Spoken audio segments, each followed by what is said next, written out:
The man who was allegedly sexually assaulted by a Hollywood writer-producer last year. The victim speaking exclusively with ABC7. And Eyewitness News reporter Leanne Suter is now here in studio with more from the victim. Leanne. David, for rape victims, going public is extremely difficult. I should say going to police is extremely difficult. Going public is something entirely different. I spoke exclusively with a man who police say was raped by a well-known Hollywood writer and producer. The victim, who only wants to be identified as John Doe, is sharing his emotional story because he and investigators are afraid there may be more victims.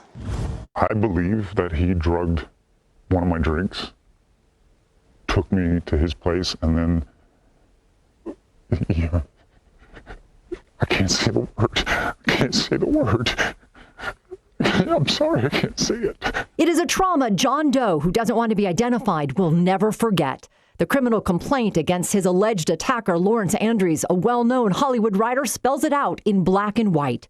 Andries is facing 6 felony charges, including sodomy, oral copulation, and sexual penetration while the victim was unconscious by the use of a drug.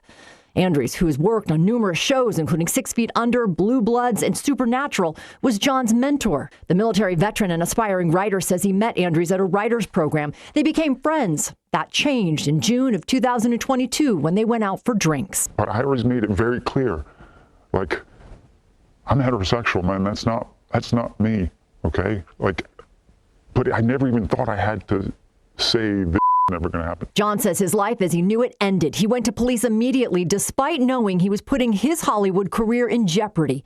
He's coming forward now because he and investigators believe he likely isn't the only one to fall victim. John is sharing his story in hopes of helping others come forward. You still have a voice.